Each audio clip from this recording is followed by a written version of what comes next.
All right. I think we are up and running.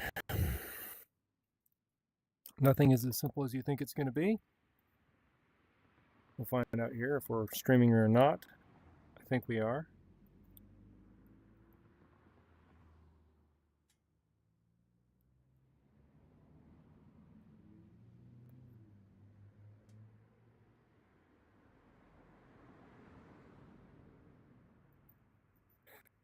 Looks like we are. Okay. Yeah, so I have been looking forward to doing this stream. Ironically, it is been a little bit more of a challenge than I wanted it to be. You can't see it right now, but I'm actually looking at the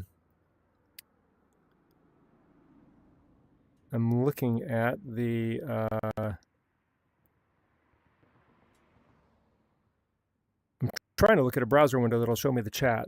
That's what I'm trying to do. And well, look at all those birds. Because it'd be nice to be able to see the chat inside my VR headset here.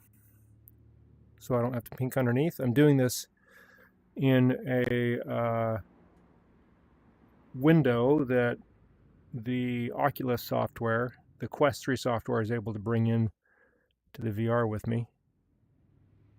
It lets me go to the channel. Let's see if it'll let me pop out the chat or not.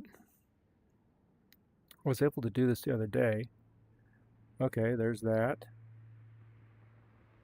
Hi, Stan. Okay. Please pop out chat now. There we go. Okay. So now in the headset, I can see the chat, which I'll put over here. And then another thing we're going to do is we're going to bring in Avatab. I'm basically going to show how I use my workflow in VR here using Avatab. We're in the Cessna 172 because we want to be able to look out the window of a high-wing aircraft and see all kinds of cool scenery. Basically, the challenge was I couldn't get the OBS, which is my streaming software, to see the mirror from the headset using VirtualDesktop. But I was able to get VirtualDesktop to launch Steam VR, which will show a mirror. So I'm actually running Steam VR on the PC, and it seemed to be doing a pretty good job. My frame rates look pretty good in here. Every once in a while there's a little bit of a hitch, but that's just because there's a lot of extra software running. We'll see how long that lasts. I'm trying to get my controller back into sim here. Come on. Oh, no, it's disappeared. Wait, there it is. Okay, it's back. So a couple things. First of all, we're in the REP 172, which, as you can see, has static elements. It's got a tie down over there. It's got a tie down over there. It's got chocks, which you can see down there. So we don't want to see any of that. So we are going to, first of all, go into the plugins menu. And we're going to go into the SimCoders REP plugin. And we're going to toggle static elements. And that makes those things go away. Otherwise, you have to do a walk around to the aircraft and get rid of them all. Then we're also going to go in to plugins. We're going to get PilotEdge up and running. Let's make sure the preferences are set how we want. I want my stereo mix to be, microphone to be VirtualDesktop audio, and I want my output to be VirtualDesktop audio. Audio check complete. Okay, that seems to be working. And then we'll go back into the plugin window.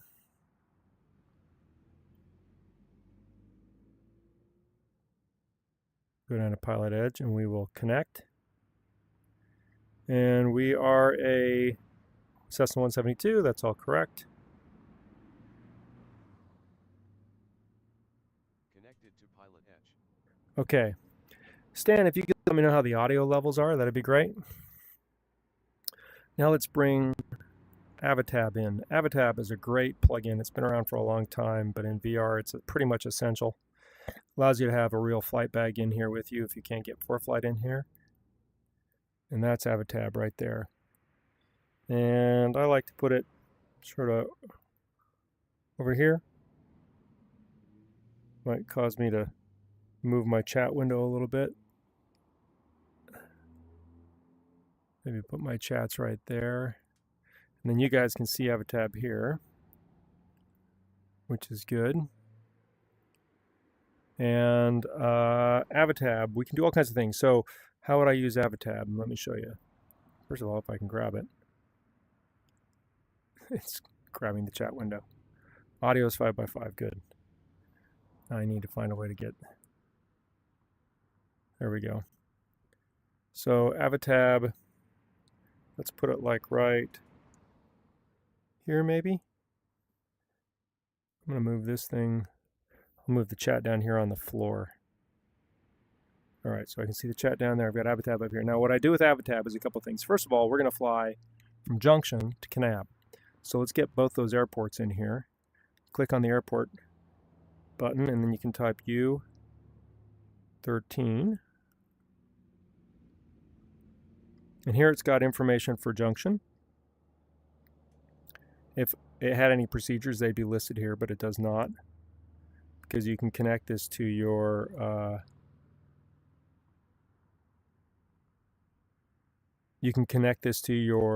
Jepsen account, which I have done. And then we can add another one, which will be Kanab, which is KNB, I think.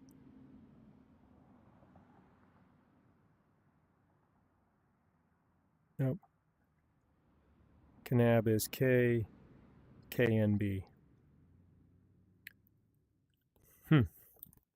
Doesn't seem to want to find it. Kanab is KKNB. That should be it. KKNB.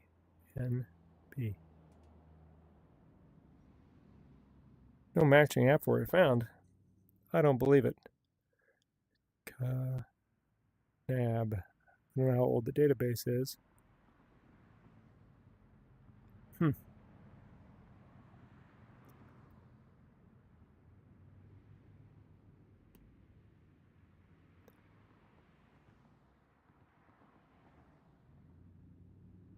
Oh, let's see if it finds KSLC.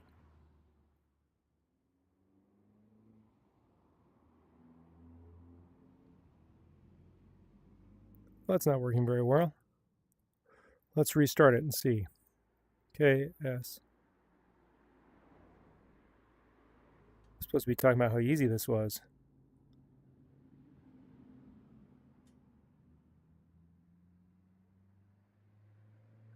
I wonder if I lost the connection or something. That doesn't seem right.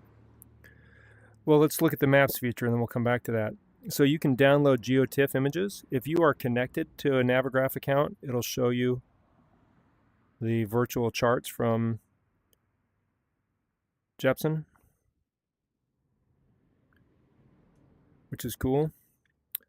But I've downloaded the GeoTIFF files, which you can find online for free from the FAA. No, Stan, I couldn't get Avatab to work yesterday, but I got it to work today for some reason. And we're in the Las Vegas sectional, so I can select that. It actually brings the sectional in and puts us on it, which is cool. So we can orient ourselves here a little bit. We can see where we are in the big picture. Down here is Las Vegas. We're up here. St. George is down there. And we're going to fly to Kanab. Basically, we're going to follow the Sevier River south over Panguitch. We'll go down, Bryce Canyon is down in here. We'll follow down over Orderville, and then down to Kanab, which is right on the border with Arizona. Right here. Over here, Colorado City. That's where the polygamous communities are. We'll go down at 10.5, something like that. We're already at 6,000 feet. Maybe 8.5 if we're just going to be following the valley the whole way. But it's cool how Avatab can show you the sectionals if you just download them. So we've got that, and it remembers where we are. I don't know why it won't. Let's see if it'll find U13 again.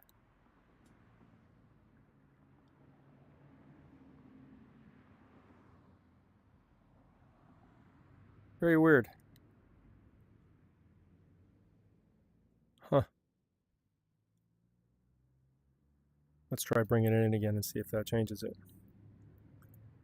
It's always been really rock solid as a plugin, so I'm a little surprised that it's not working.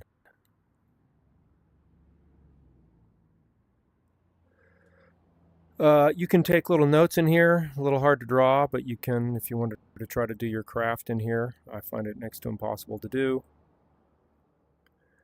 It'll pull in the manuals from the aircraft that you have, so if you brought in real manuals, you could look at them, which is cool. It's got basically a file browser for you. Routes, if you wanted to apply an IFR route, we could. KSLC. Oops, I put 2 in there. To KNAB.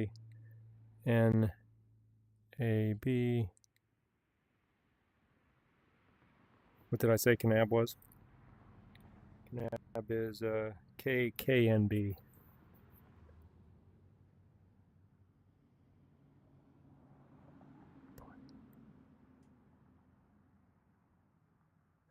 Gives us a route, which is cool.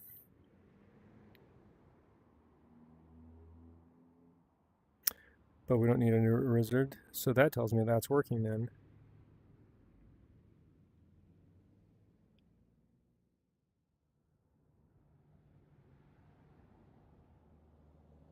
Oh, that's why I've got a whole bunch of bad entries in here. Going back in the text field. That's why. All right, now let's try it.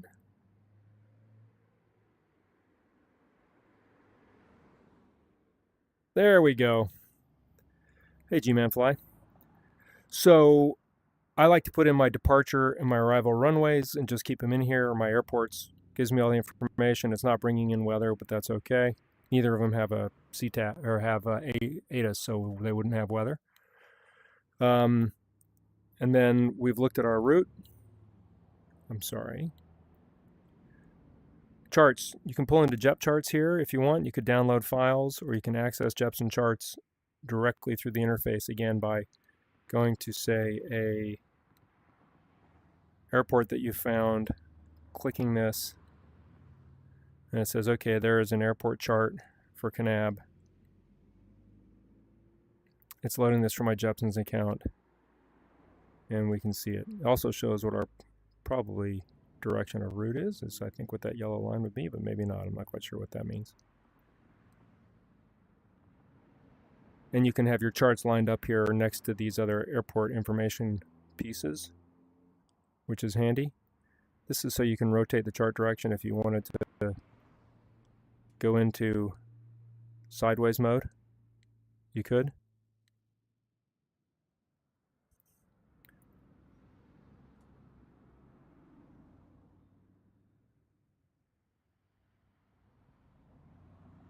And then, how do I get back to just basic Kanab? There we go. That toggles it. Been a while since I've used this. So we will keep it on the airport screen for now for U13 because this is where we're leaving from.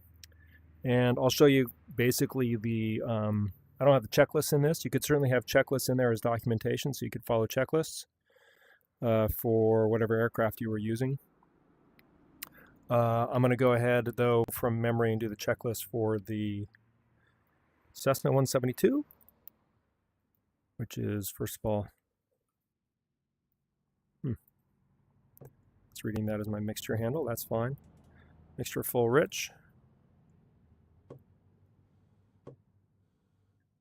Just so you know, my throttles and everything are working. So first of all, okay, we've got it on both tanks. Fuel shutoff is punched. Go over here. We're going to basically turn on our masters. Both alternator and battery. Fuel pump.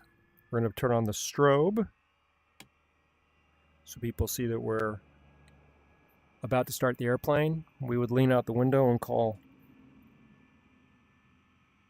Oh, it won't let me open the window. Bummer. We would lean out the window and call clear prop. Then with about a 1/4 inch of throttle,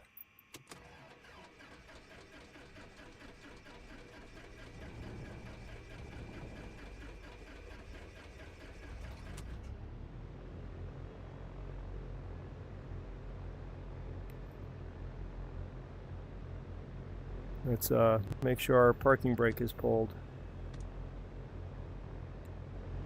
Okay, I had a couple stutters there, but nothing too bad. Parking brake.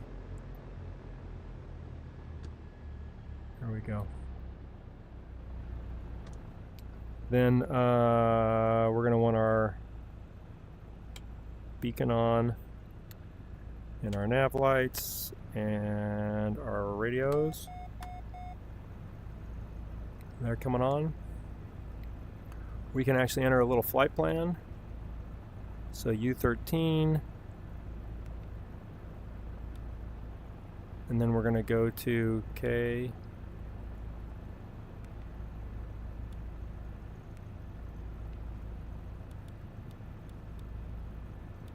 That works really easily, actually, in VR.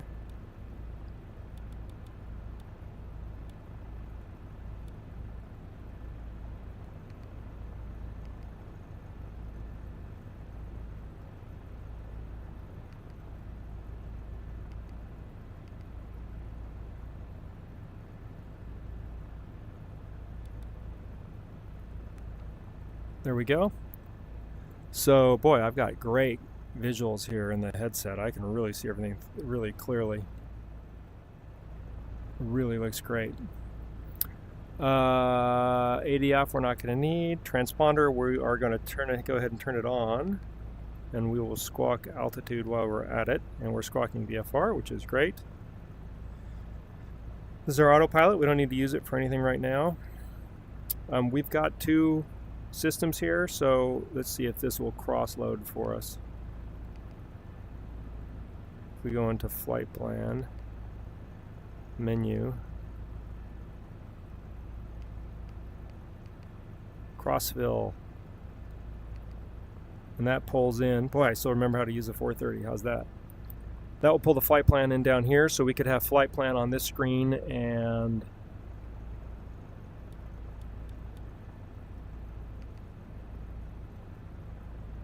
top-down display on this screen if we wanted. Okay, and then we want to switch to our Unicom, which is 122.9. Yeah, the RIP is really good. So 122.9, that's standard.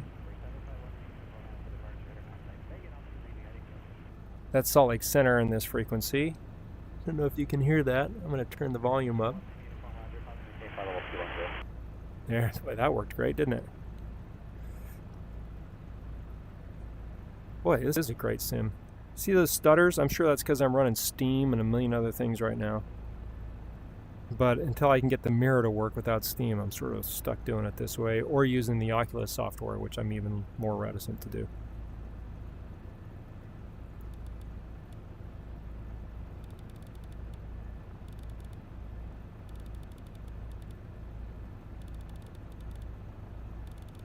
Should have gone the other way.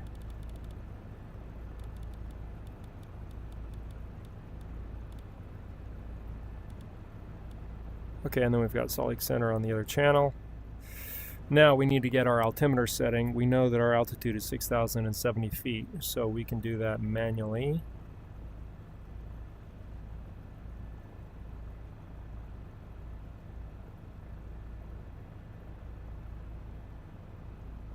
I punched on it and it set it to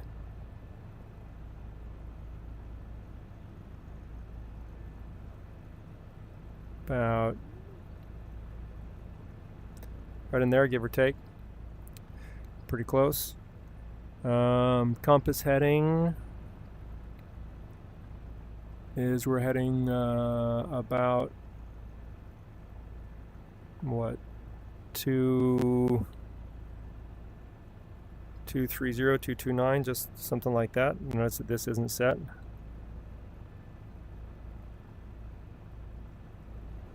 So about right about there. Looks about right.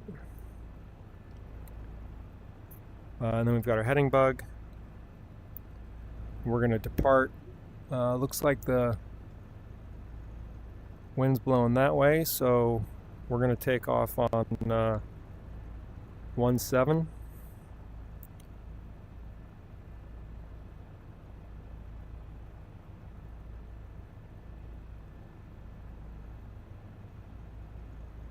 About there, heading bug for departure.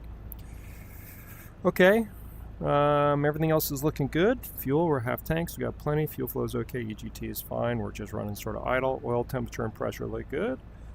Vacuum pressure and amperage factor look good. We don't have any circuit breakers pumped across the board. We'll put on our landing light on departure. Avionics are set. Plenty of lights. We've got our throttle where we want it. Everything's looking across the board. We're looking good. Got our route plugged in, squawking the right frequency. We're pretty much ready to go. Okay, so with that said, we will make a CTAF call. Again, we're on 122.9. Now, if we want, we can listen. Does Kanab have ATIS? It does. It's got AWAS on 133.175. So we can switch that over on COM 2 down here, so we can listen to it as we go. 133.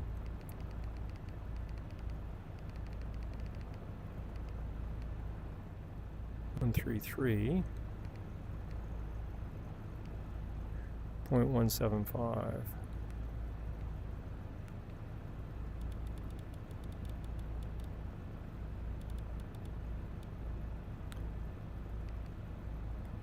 And then we can listen up here on COM 2, and then we'll hear that when it pops up.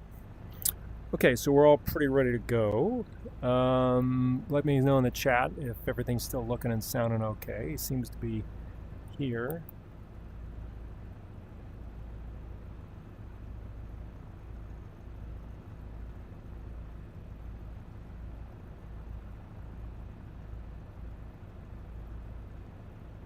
Okay, so let's get over to this.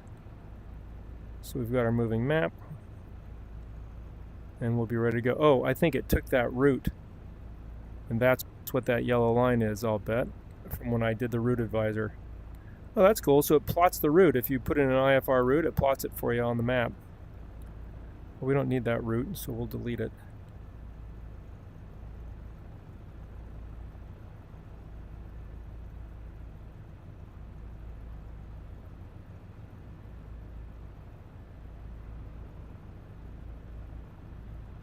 Well, it looks like it still has it. All right, well, we won't let that bother us. Okay, so again, we're going to take off on 17.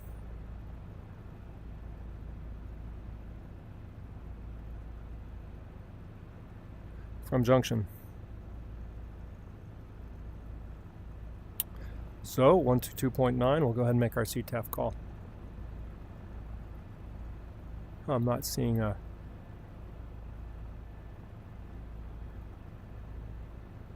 push to talk switch pump up there. Let's look at that real quick and make sure that we've actually got this configured correctly.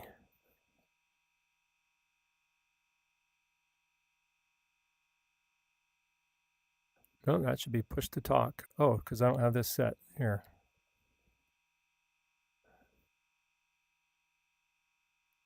That's okay, I'm all right with that.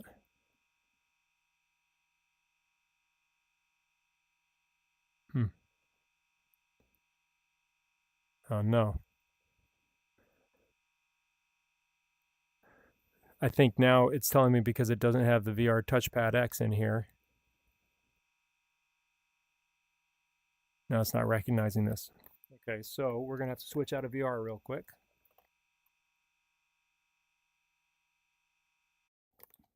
See if I can fix this in here.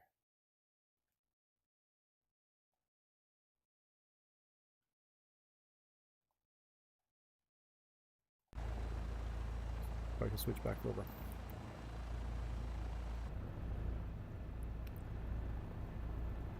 There we go, now it's working.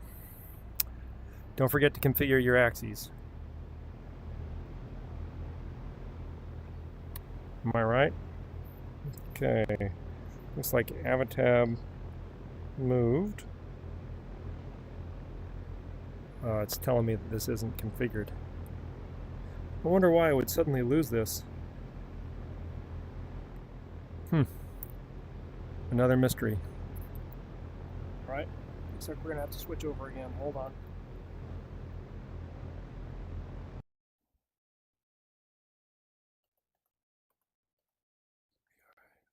Touchpad X.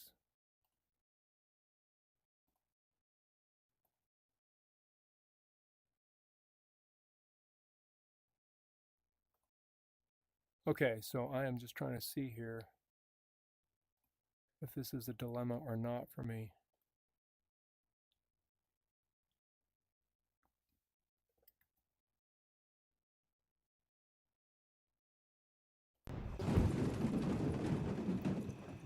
The airplane just crashed for some reason.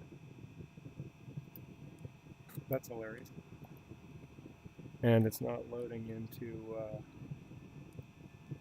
boy, what a cluster this can turn out to be.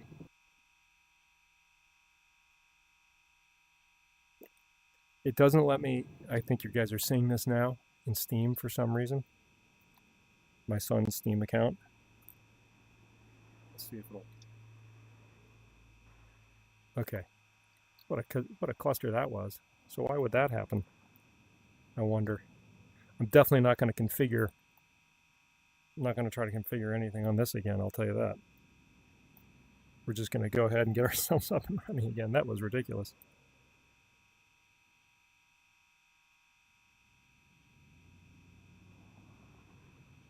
So it looked like it didn't recognize...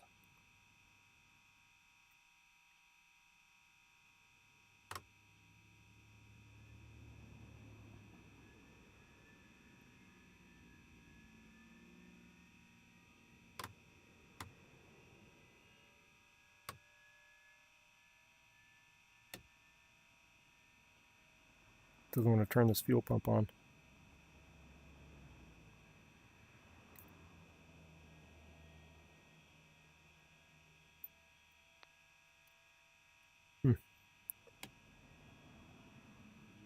There's no problem turning those things on. Yeah, that you think it happens? You think that's what that is? I thought that was total lunacy is what I thought that was.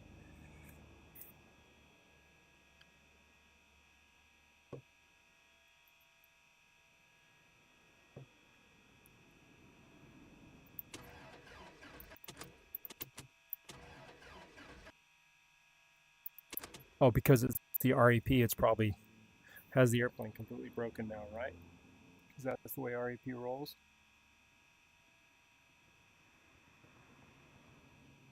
Can't even get off the ground with this thing.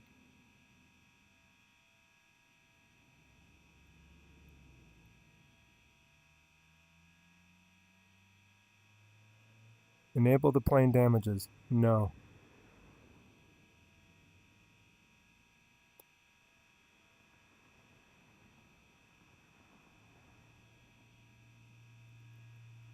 Okay.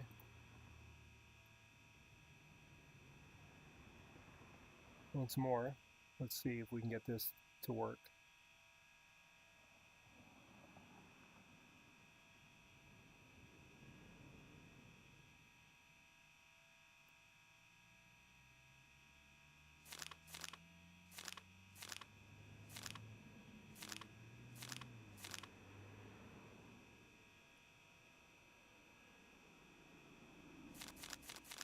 So I'm flipping through the pages of the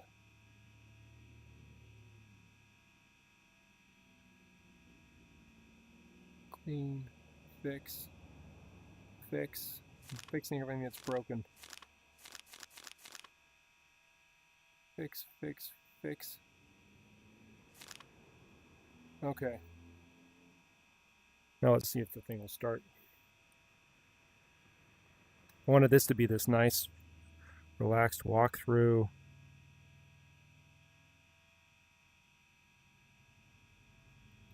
Because the yoke's in the way.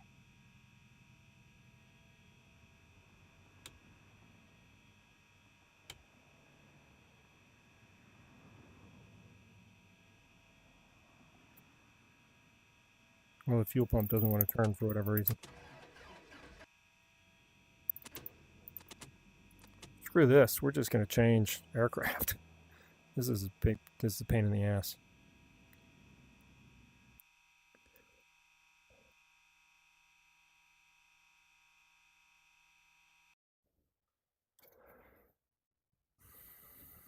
Always something.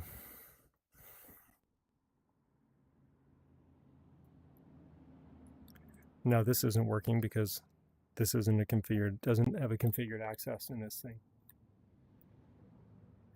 Yet I can't configure the access because I don't have a mouse.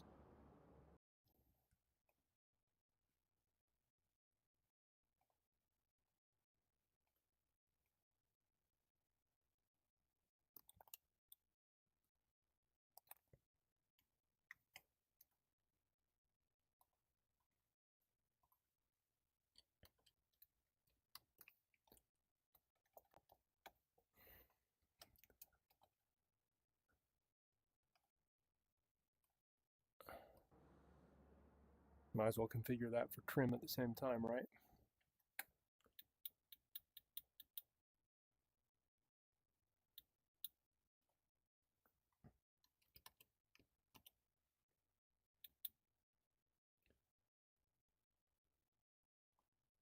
Pitch trim down.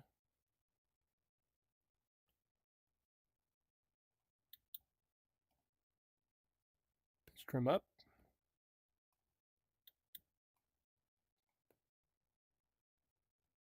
Pitch trim down.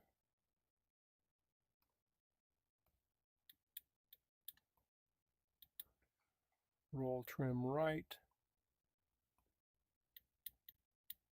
Roll trim left.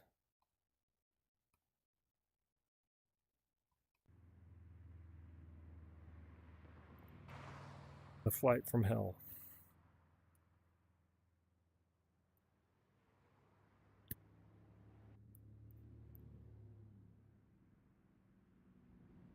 Okay.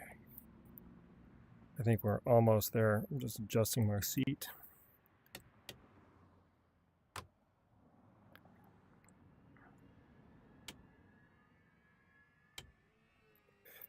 Good Lord. I'm gonna watch this and go, what a disaster that was. Okay.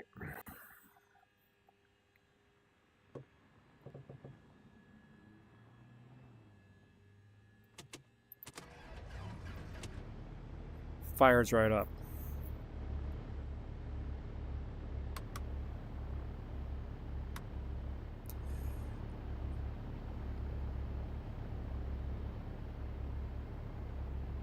Yeah, no kidding. Nothing quite the way you want it to when you want it to.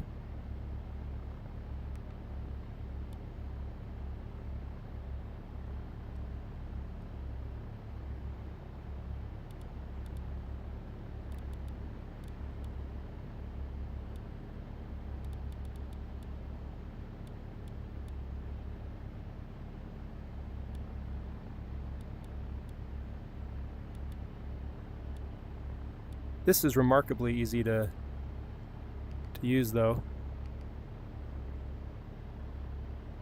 I want to move that up.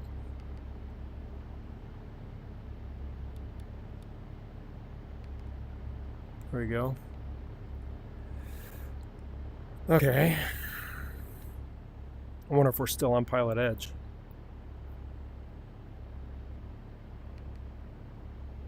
Might not be. Let's see.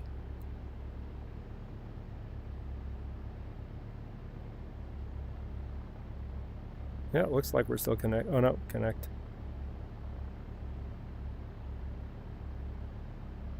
Connected to PilotEdge. It disconnects you when you have a mysterious crash.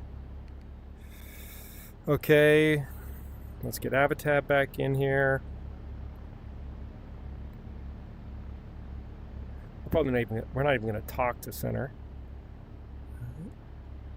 given this is such a short flight. But okay, 122.9. Okay. I need to be just a little bit shorter in the cockpit.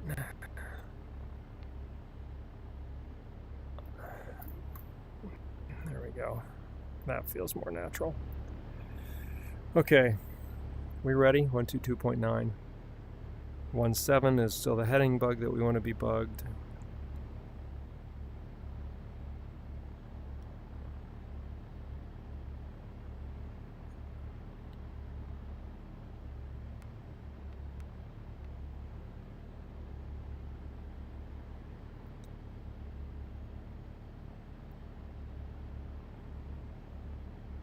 Close enough. All right. Junction traffic, Cessna 15 Juliet Golf, back taxiing for 17 Junction.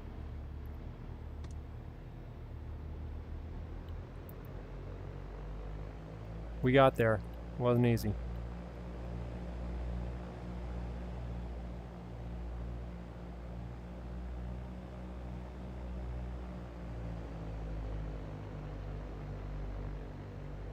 Just like the real Cessna, you feel like you have to sit up to look over the outside.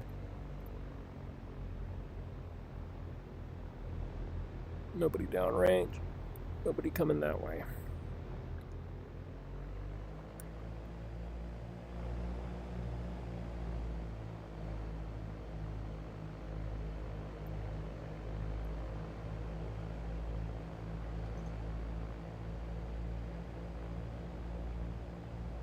Yeah, the REP, so for those who aren't familiar, there's a product you can get called the Reality Expansion Pack, which is an add-on to the default Cessna in X-Plane that adds far more realistic systems to it. I was using that, but then because for some reason the airplane broke, it needs you to repair it, and I didn't have the time and energy to mess with that right now, so I just skipped ahead.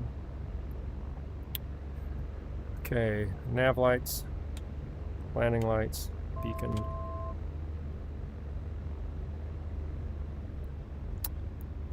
We want to go down at 8,500.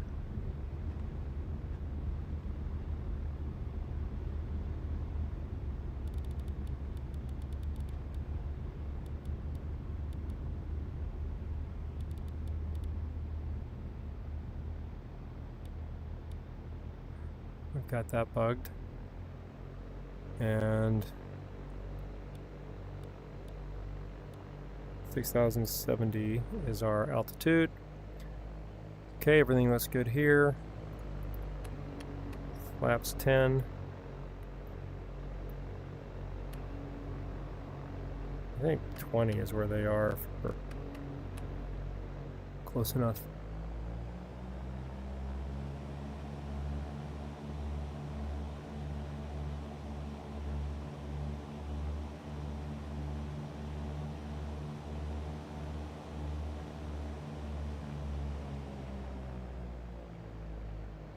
Okay, control surfaces.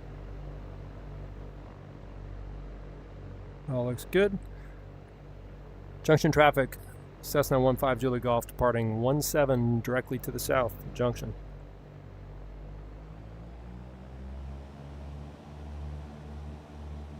Okay, I always do the same call out every time. RPMs are as expected, engine instruments are in the green. As soon as airspeed is alive, we'll call that.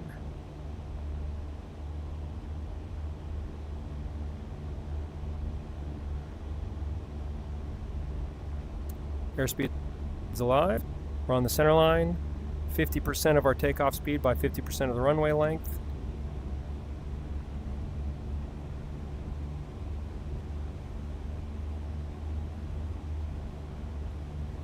density altitude, VX, and then we're ready for engine out.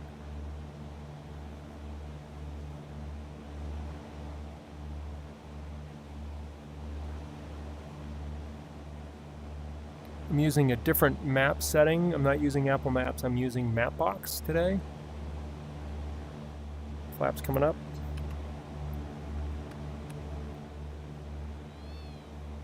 Ooh, doesn't like the sync on the flaps there.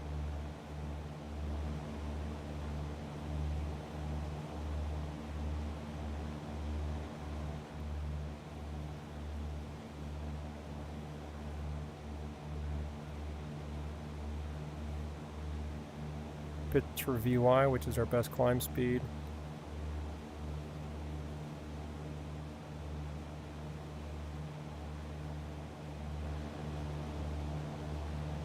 Looks like at low level these maps are not of the same resolution as the Apple maps. Looks like they're a lower res ortho. We'll see how they look when we get up to altitude. Got the airplane trimmed. Okay. Boy, was that a cluster. Let's see, what did we have go wrong there? We didn't have the controller configured. We didn't have the controller configured in the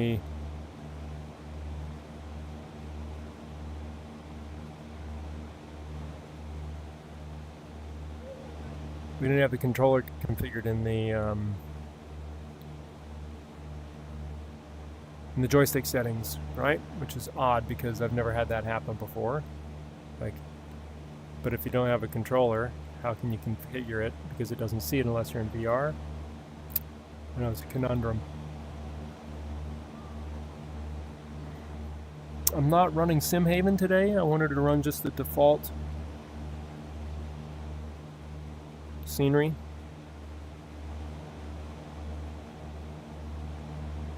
Alright, let's get out of flight plan mode.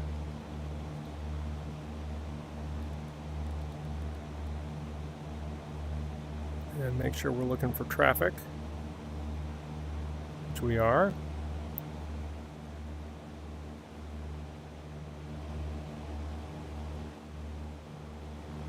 Performance looks good.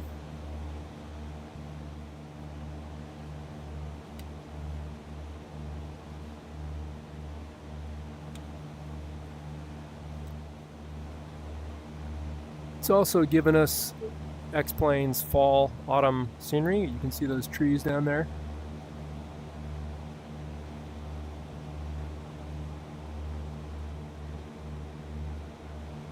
Yeah, this, ladies and gentlemen, is flight simming. That's exactly right.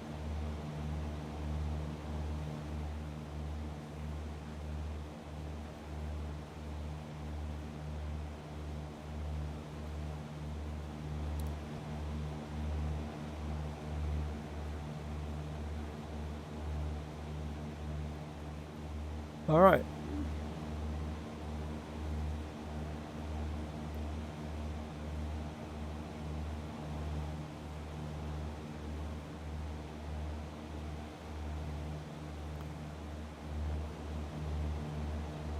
So if I could find a way to stream the mirror, what I'm seeing through the headset, without having to run Steam VR or Oculus VR, that would be great. There's a plugin for OBS that supposedly does it, but I can't get it to work with pardon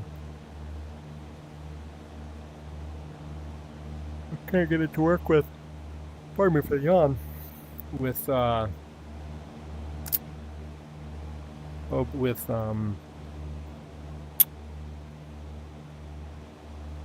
VirtualDesktop.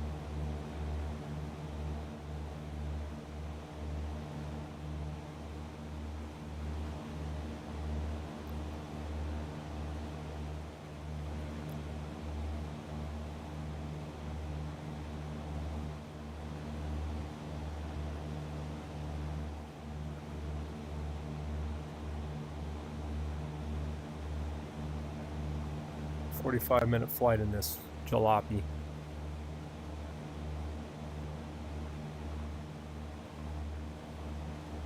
It's longer than I thought. I was thinking Virus speeds. VR is awfully cool though, I gotta tell you. Now you can change map providers in map enhancement on the fly. I think I'll give that a try. We'll switch from Mapbox Pro to switch to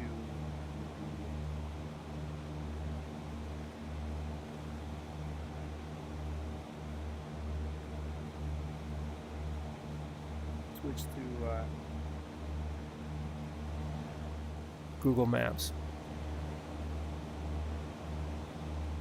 You can't see me doing this, but I just did that.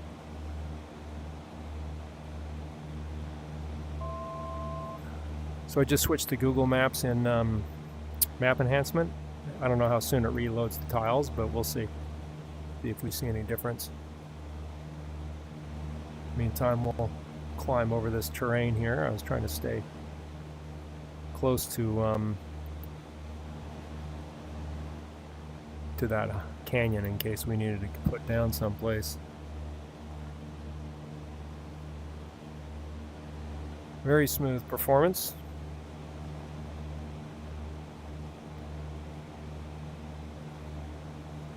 Yeah,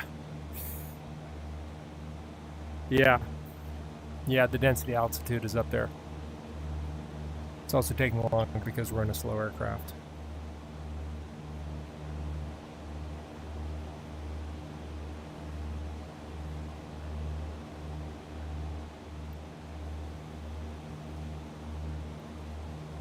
Yeah, I really felt the DA on that takeoff climb, or the takeoff. We used almost all 4,000 feet of that runway.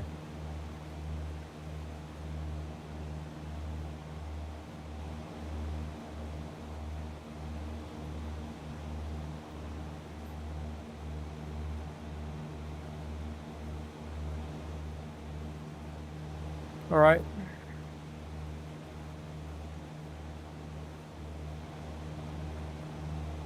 We're picking up some time now, as you can see.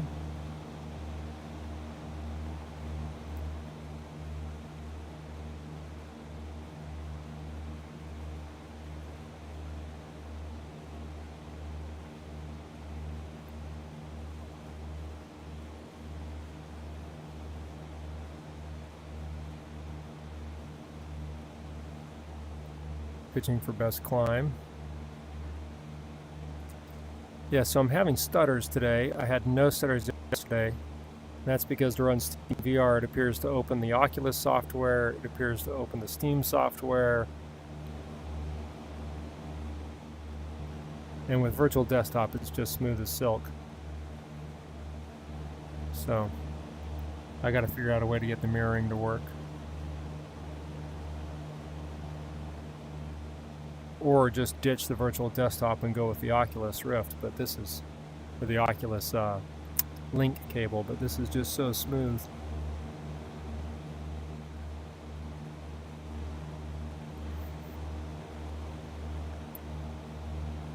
Used to be, yeah, the little Austin bobblehead. Yeah, there you go. Can't fly without an Austin Meyer bobblehead.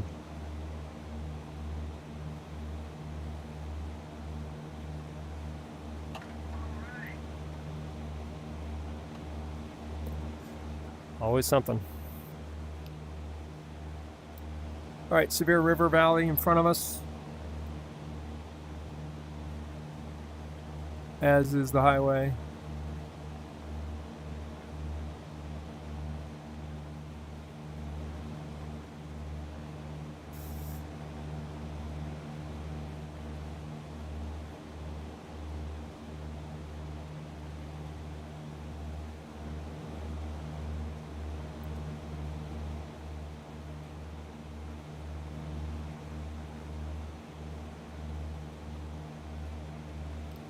Getting close to 8,500 feet.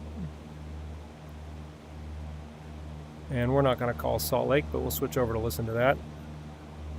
If I can find the nearby.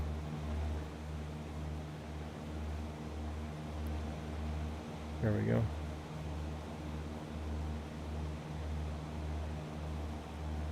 Find a nearby center frequency. Looks like it's loaded some tiles in there from Apple, maybe. See the difference, or from Google. You see the color difference there.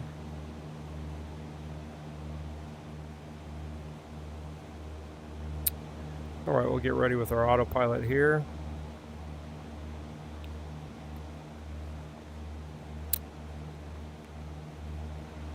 Our heading mode and altitude mode.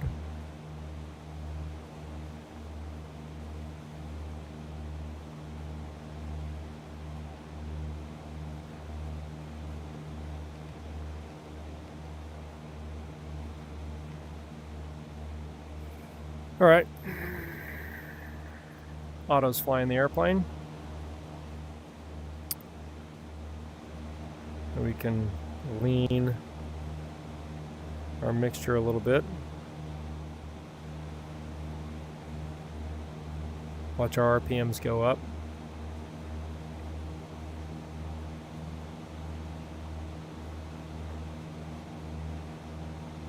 And we'll go just a little lean of that peak.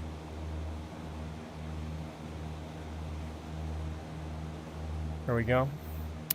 We'll see how fast we can get. Maybe we can top. All right, let's look at the chat. Nothing significant or new happening there. Panguitch Muni is coming up. We can listen to their AWAs on 133 point. Not quite sure. U55. We could always go into the airport screen and find out.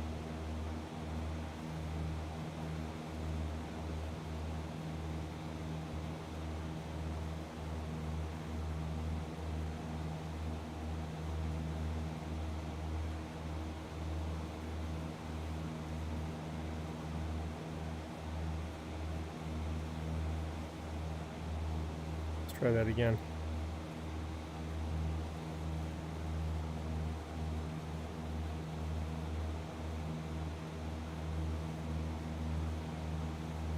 Here we go.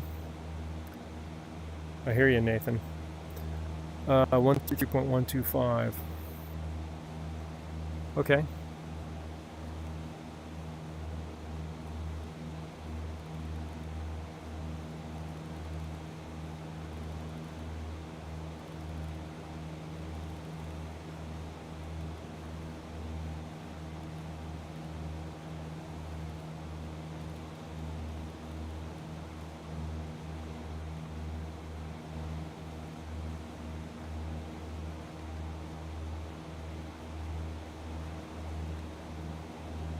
It's coming in.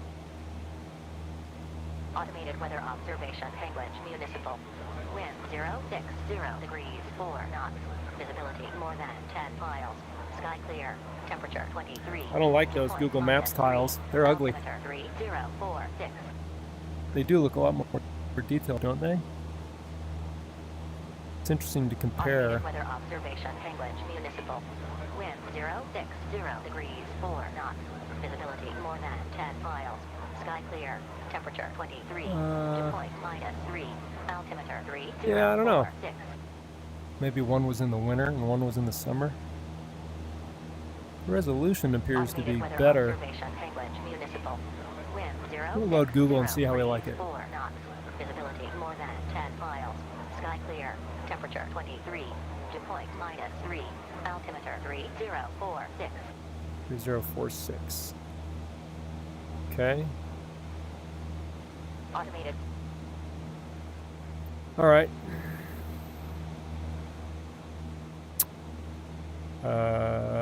We can adjust our heading a little bit here.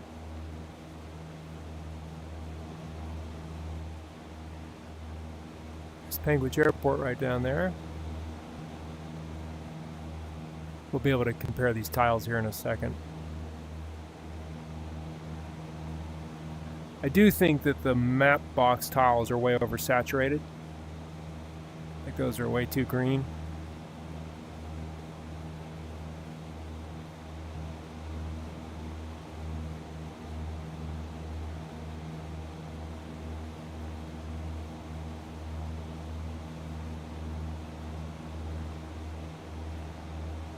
I know it breaks the immersion to have multiple tiles, but it's a chance for me to kind of compare and contrast different tiles, sources, and map sources and how they look.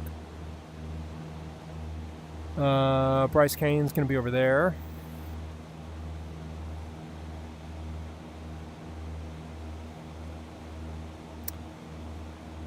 And is L-Salt. L-Salt. I don't know what L-Salt is. G-Man fly with L-Salt. Here's Panguitch Muni.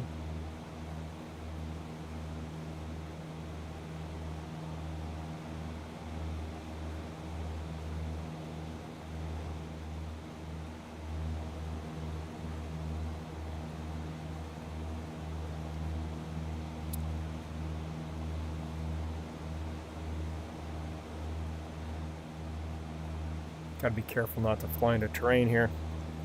I was gonna check and see what the center frequency is down here.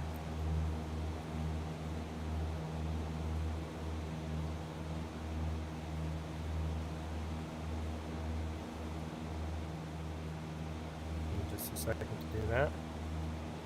Around us, it looks like the clearest center frequency is 133.6.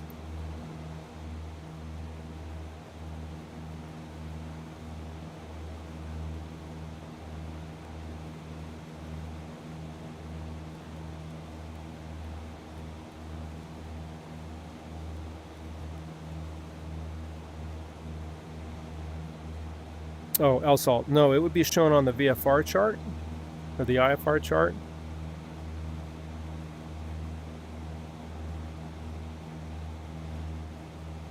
Well, it might be on that. Usually by section here, they'll have it. By quadrant.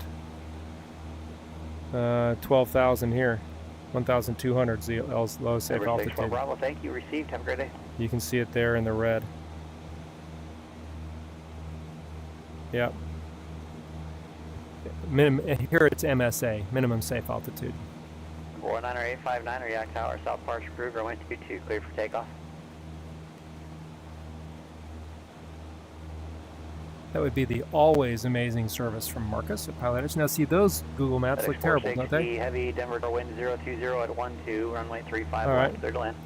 Let's change one more. I mean, if you're going to have an experiment, you might as well really experiment. Let's go back to Apple and see how they look.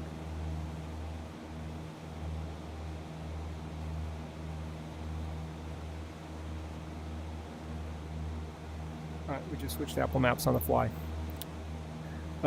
If we look on the VFR chart,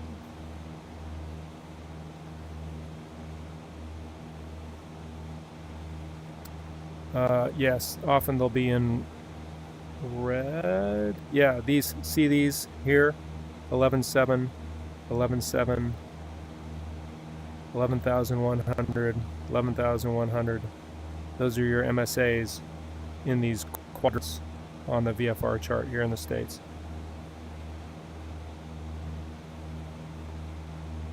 But we're going to follow this road on the way down and we'll be good.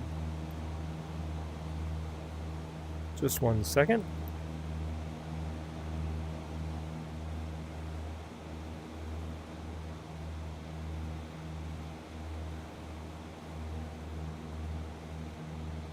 Okay. We'll look at that. We'll check. Thank you. I'm going to take my daughter fishing next year in Alaska. I told her I'd get her pink waders, and she was just letting me know that she's concerned pink waders might scare the fish, but she'd be all in for a pink wading jacket. I don't know if they make pink wading jackets, but I know they make pink waders. Yeah, so those Google Maps don't look very good there at all in terms of the resolution of the terrain. So far I've been most impressed with the Apple Maps, although they can be a little unsaturated.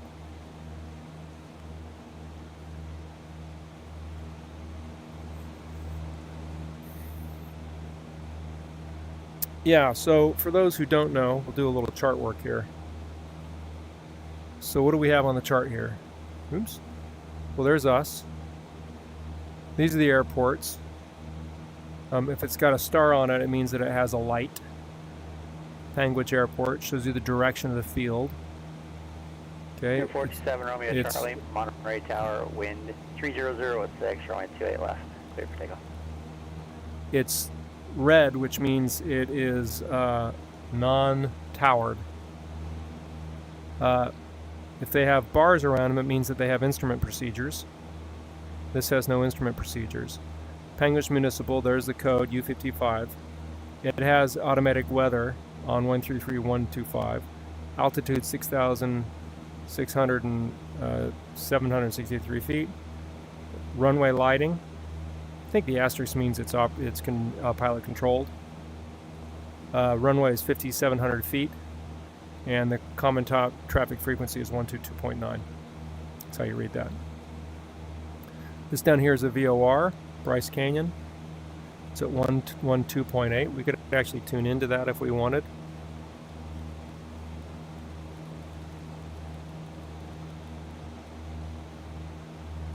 What was it? Oh, 112.8.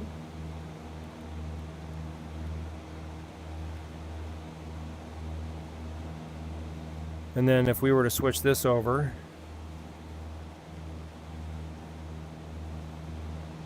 we can actually listen to that. If it's correct, 122.8, 122.8. We should be able to listen on nav 1.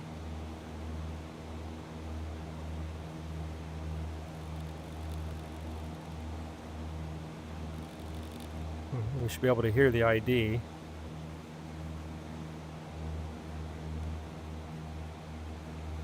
Although I'm not hearing it.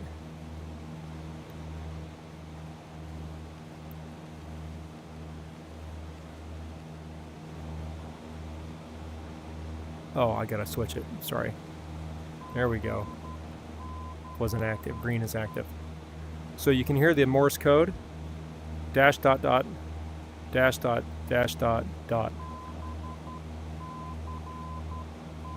That's how you know you're listening to the correct VOR. Cedar City. BCE is the call sign for that. And if we wanted to see our direction to it, we can rotate our course heading here. And it's on a course of 51 degrees. And if we pull up the DME, it shows us that we're 5.7 nautical miles away from that VOR. 5.9 on a reciprocal heading of 0.49. So if we were to draw on the compass here 0.49 and figure out 6 miles, we could locate ourselves from the DME on that VOR. That's how VOR location works. If we wanted to figure out where we are on 2 VORs, we could put in a second VOR. Enoch over here is 117.3.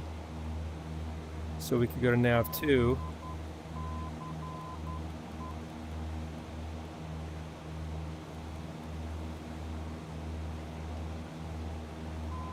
And we're picking up that VOR now.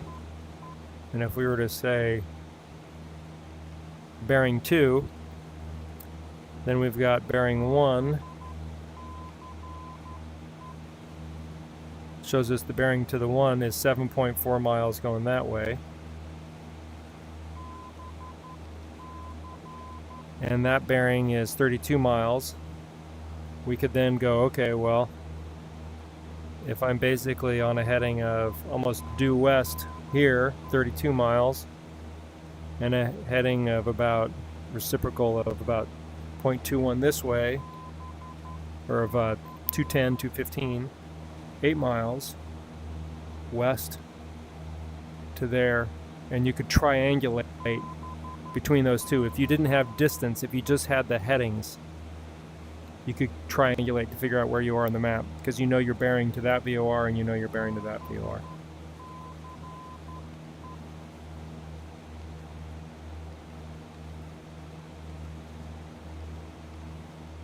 So there you go. case that's of interest to anybody. All right, we're continuing on down here. Let's get over on our road a little bit. We've still got a ways to go. A couple of private airports here, including Strawberry Valley, which is where we began the Alphabet Challenge, actually. 8,100 feet. Buzzing that at 400 is a little low for my taste. But it's going to be right up in there somewhere. We're going to keep following this highway.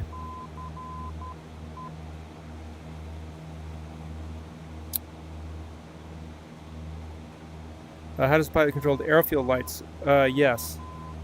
It's a common frequency, usually. It'll say it in the ADF, it's different, but you type in a radio frequency and push the talk switch 3 times, and then it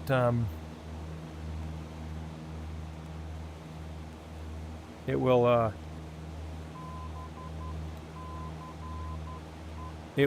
pop up that, pop on the lights for you. And sometimes you click more times to have them be brighter. Sort of cycle through like 3, 5, 7. And there is, I think, a pretty standard frequency for them, but I don't remember what it is. We've got a manual here in the States that has all that information in it, ADF, and that's where you would look to find out exactly what all that stuff was. All right, well, we don't need to listen to that anymore. We could identify nav too, though. Dot. I'm in the middle of something. Okay. But that's exciting. My son is a gracious guy and saw 2 cats in a cat carrier a few days ago, about to suffer to death in the heat outside next to a dumpster. And he brought them home. And they're 2 Siamese. They're in beautiful cats, a male and a female, brother and sister. And they are quickly ingratiating themselves into us. I don't know who it was, but somebody went in the garage this morning and built a scratching post for them. Don't know who that guy was, but he did. And then you can hear dogs barking in the background. And then we also apparently just got a real scratching post for them. Although I think the one that was custom built had its unique, beautiful elements to it. Okay, so if we're looking over that way, we get to Cedar Breaks National Monument. Bryce is on the other side of those cliffs over there. Beautiful national park here in Utah. And we're still making our way.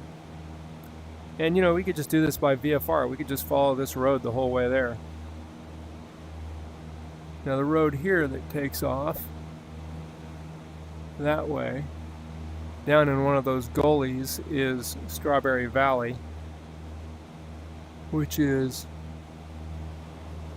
an airport that I designed in X-Plane that was the first. Goes off that way. It's over there. You can't see it because it's behind that hill. Is the first leg of the Alphabet Challenge. So we've pretty much loaded the Apple Maps in now. I like them. Better resolution. Again, not quite as saturated, but the real world isn't really saturated either, for that matter.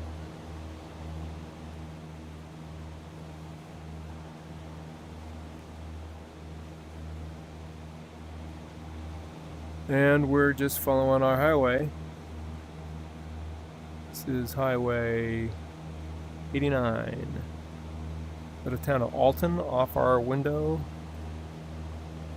Right down there.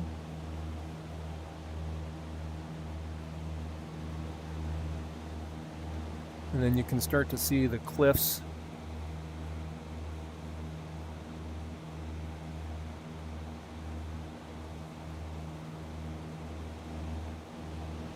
southern Utah in the distance.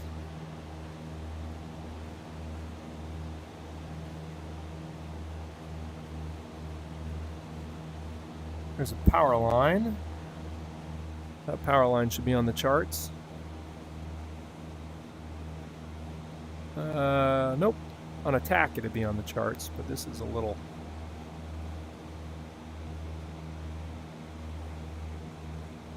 It's a little lower resolution. Yeah, I think the Apple maps win based on our test. Those stutters, man, I wish I could find a way to run less software while we're doing this. So maybe I'll work with ChatGPT to build my own Oculus mirror.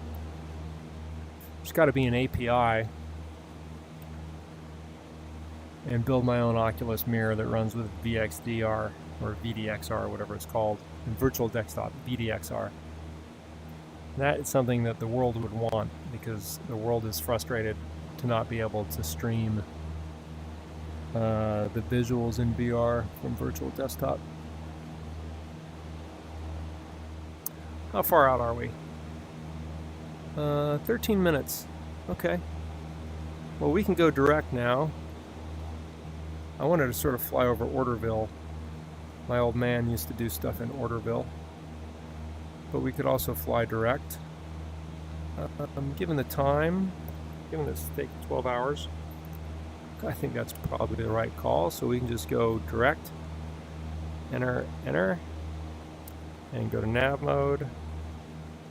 That's the fast way to go direct on your flight plan, rather than move the cursor down, just hit the direct button and enter and you're good.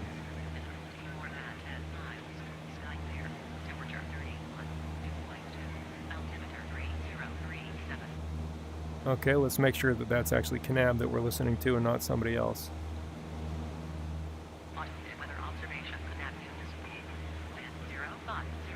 Yep. Visibility more than 10 miles. Sky clear. Temperature 31. Dew point 2. Altimeter 3037. 3037. I never heard Salt Lake Center again, so we must have picked. So if you don't know, you can listen to most. So you've got 2 radios and 2 navigation radios. This actually has 3. So it must have a backup, probably a backup comm radio on this. Yeah, 1, 2, or maybe it's just configured for a third if you have it. But basically, you can listen to any of the 3 at the same time. You can talk on 2 of them, only one of them at the same time, but you can switch. And what I'll do is I'll have ground on one set and ground and like ATIS on one and tower and departure on the other, and then you can quickly just switch over. You can also, usually COM 1, 2 will talk on both. PA to talk only internally to people. You can then identify the frequencies for the different navigation radios. You can talk just to pilot or co-pilot and passenger, volumes, standard radio stack.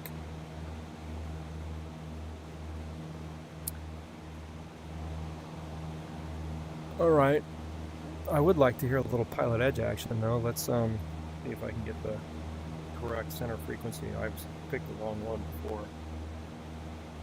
Down here, the closest center frequency looks like is, so it's just for Kanab.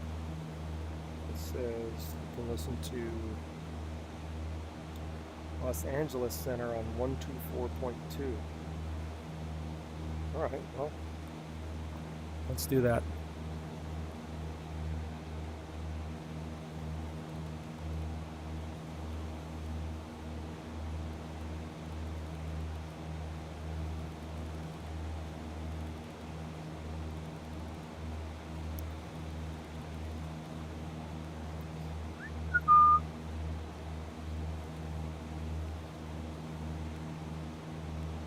Oops.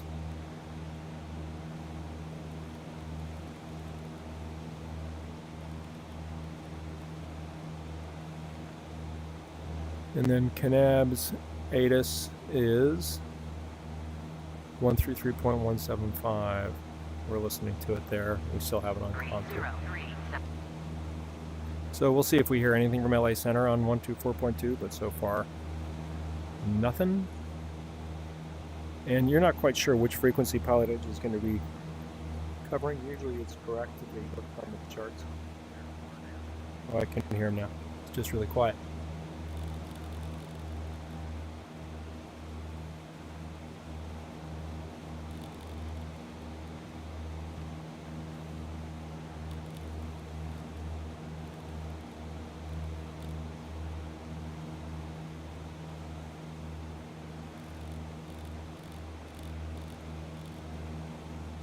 Turn the volume all the way up. All right.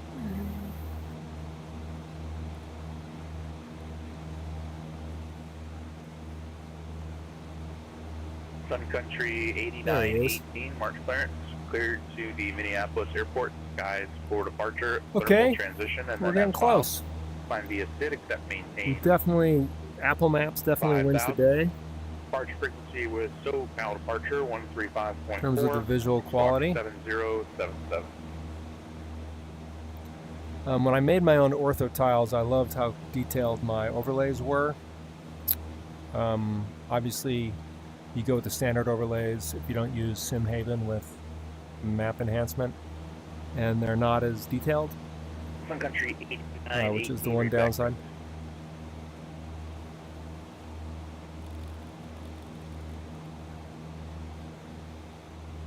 If there's a downside.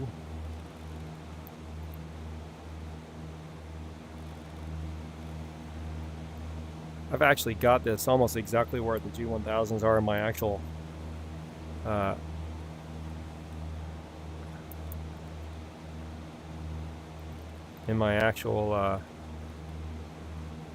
panel. I could almost use them by feel. Okay, Kanab, 4,800 feet. Let's call it 49. 4 rescue cats, holy cow. 4,900 feet. Well, that's beautiful down there. That means we're going to come in.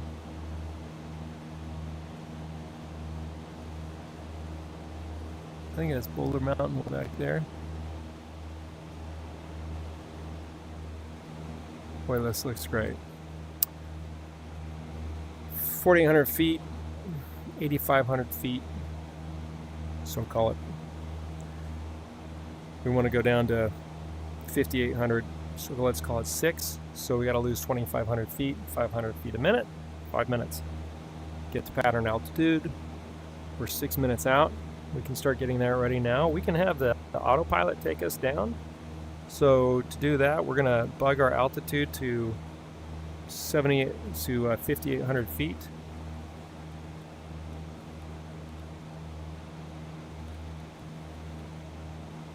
And then what you'll do is you'll go vertical speed,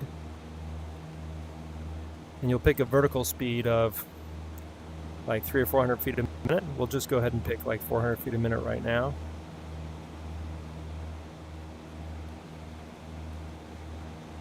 What does it want me to use to do that?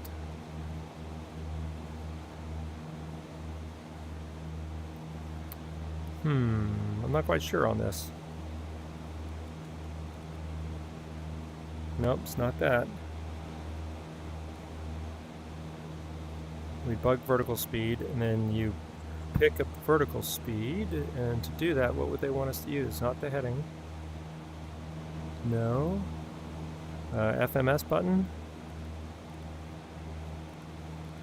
No. I would imagine it'd be like the outer dial of the altitude bug, but I guess not. Oh. There we go. Nose up, nose down buttons. So, pick like 400 feet a minute. We went down a little low. We're right on time. So we'll go 500 feet a minute. So now we've got our departure speed or our descent speed set. We've got our altitude bugged, and it'll take us down and then hold when it gets to that altitude.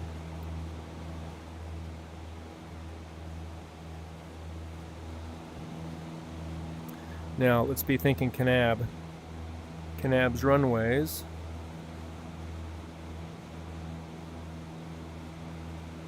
Oops.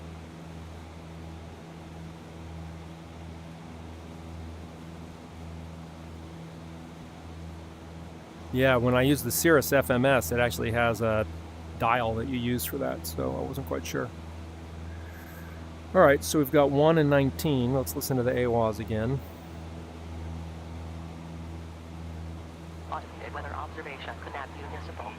Wind 050 degrees 3 knots. Visibility more than 10 miles. Sky clear. Temperature 31. Dew point 2. Altimeter 3038.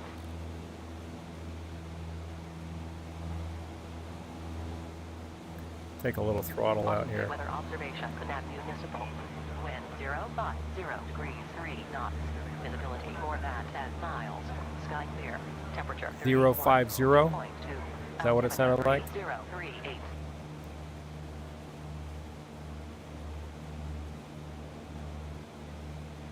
Automated weather observation, Kanab Municipal. Wind 050 degrees 4 knots. Visibility more than 10 050, miles. maybe Sky 010? clear. Temperature 31. Dew point 2. Altimeter 3038. Yeah, so regardless, we're going to come in on 01. So 19, 1901 is the runway configuration, so we'll bug for 01. Okay. And if we look at the chart, make sure that we don't have left traffic or right traffic, I mean. It would say RP, and it doesn't. So we're basically going to come in and make left downwind like this. So we're looking for the runway now, the airport. Visibility more than 10 miles. Sky clear. Temperature 31. Dew point 2. Altimeter 3038. Should be right in front of us. Oh, there it is. Runway's right there. Alright, so we'll disco our autopilot. Visibility more than 10 miles. Sky clear. Temperature 31. Dew point 2. We'll make our call. I blew the call. We're way too close. That's okay. 3 miles out. Switch over. Turn this off. Kanab traffic, Cessna 15 Juliet Golf, 3 miles north, 6,600. We'll be making left downwind for 01 Kanab. Well, coming right on the 45, which is right where we want to be. Coming down to pattern altitude, just about right.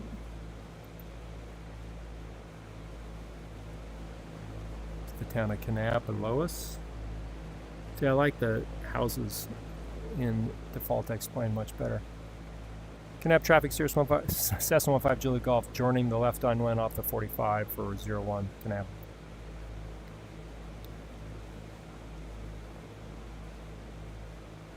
Alright, turn off our flight director, we don't need to see that.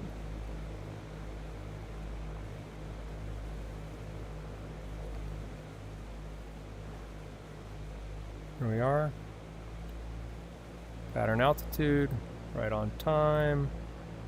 Kanab traffic, Cessna 15 Juliet Golf is on the left downwind for 10 Kanab.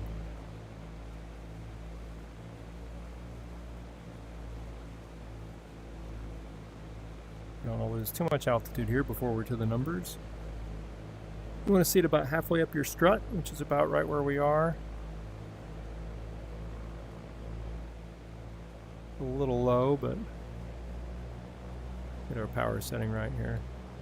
There we go. That looks pretty good. We'll just turn a little bit tighter pattern.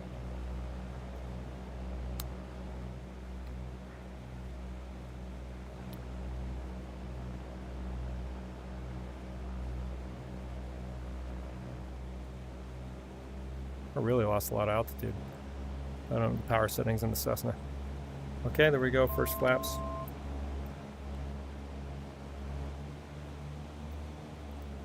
My hand slipped off the throttle. Okay, 45 degrees. Pretty soon, then we'll make our turn. Turn a little soon because we're a little low. Kanab traffic, Cessna 15 Juliet Golf, turning left base, 01, Kanab. Next flaps, left my hand off the throttle.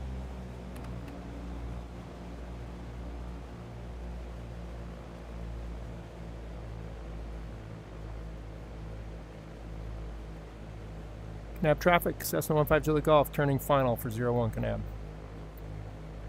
Full flaps.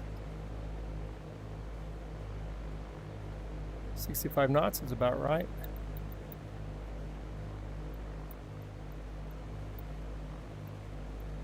Trim a little high, that's okay. Just turn to the numbers.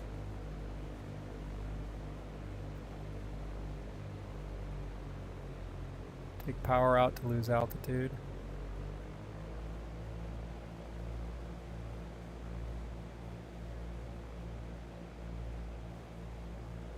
Knots.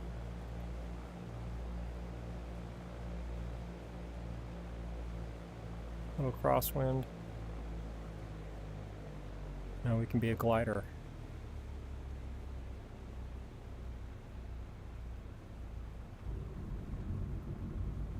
There we go.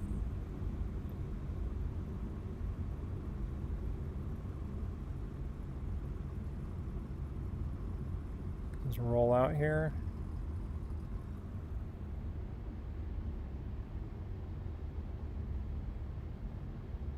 Boy, that's fun in VR.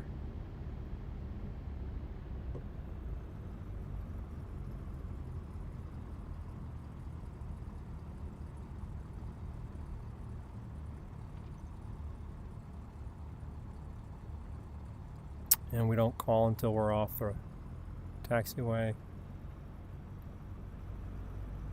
Boy, it's fun in VR, I gotta say.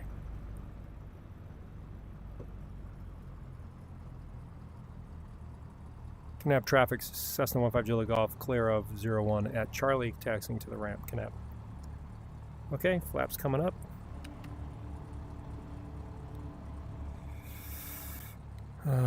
We never had our landing light on, that's fine. Turn off our nav, keep beacon strobe on until we're done. We should have turned the fuel pump also. I didn't do a proper landing checklist because I was sort of snuck up on there by how close we got to the runway, to the airport. I was distracted by the streaming. Well, if I can figure out how to get a mirror without having to run Oculus in Steam, that would be fantastic. That'll be the next project. Cirrus Vision jets are always just sitting around in Kanab, Utah.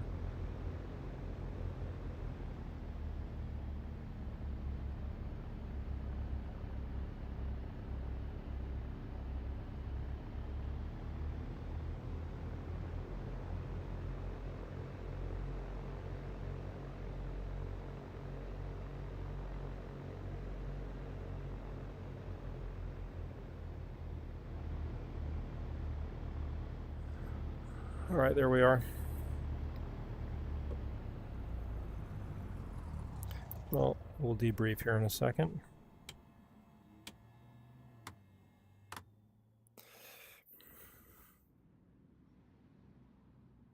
Come on, parking brake. There we go.